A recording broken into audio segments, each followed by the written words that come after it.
আসসালামু আলাইকুম। আমন্ত্রণ জানাচ্ছি এসকে টিভির অনলাইন সংবাদে। অন্তর্বর্তী সরকারের উপদেষ্টা পরিষদে থাকা দুই ছাত্র প্রতিনিধি পদত্যাগ করতে যাচ্ছেন। এই দুই উপদেষ্টা হলেন তথ্য সম্প্রচার উপদেষ্টা মাহফুজ আলম এবং স্থানীয় সরকার উপদেষ্টা আসিফ মাহমুদ সজীব ভুঁইয়া। সরকারের দায়িত্বশীল সূত্র থেকে এ তথ্য জানা গেছে, তবে বিষয়টি নিয়ে কেউ নাম প্রকাশ করে বক্তব্য দিতে চাননি। বুধবার সন্ধ্যায় বা কাল বৃহস্পতিবার ত্রয়োদশ জাতীয় সংসদ নির্বাচনের তফসিল ঘোষণা করতে পারে নির্বাচন কমিশন ইসি। এর আগে দুই উপদেষ্টা পদত্যাগ করবেন বলে সরকারের সংশ্লিষ্ট সূত্র জানিয়েছে। গতকাল মঙ্গলবার সরকারের সংশ্লিষ্টদের বিষয়টি অভিহিত করেছেন দুই উপদেষ্টা। এদিকে উপদেষ্টা আসিফ মাহমুদ আজ বুধবার বেলা ৩টায় সচিবালয়ে সংবাদ সম্মেলন ডেকেছেন। স্থানীয় সরকার মন্ত্রণালয়ের জনসংযোগ কর্মকর্তা মোহাম্মদ সালাউদ্দিনের পাঠানো এক বিজ্ঞপ্তিতে জানানো হয়েছে, উপদেষ্টার সমসাময়িক বিষয় নিয়ে কথা বলবেন। তবে সরকার ও আসিফ মাহমুদের ঘনিষ্ঠ সূত্রগুলো বলছে, পদত্যাগের বিষয়টি জানাতেই সংবাদ সম্মেলন ডাকা হতে পারে।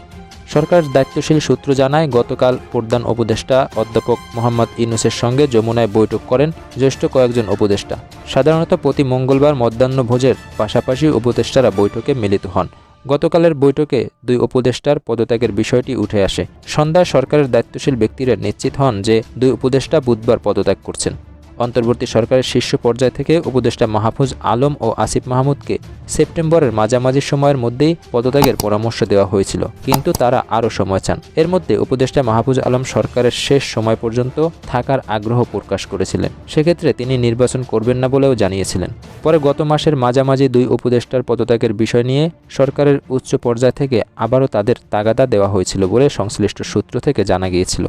সরকার সংশ্লিষ্ট সূত্রগুলো বলছে, অন্তর্বর্তীকালীন সরকারের উচ্চ পর্যায়সহ উপদেষ্টা পরিষদে অনেকেই এ ব্যাপারে মোটামুটি একমত যে তফসিল ঘোষণার পর দুই ছাত্র প্রতিনিধির উপদেষ্টা সরকারের থাকা উচিত হবে না।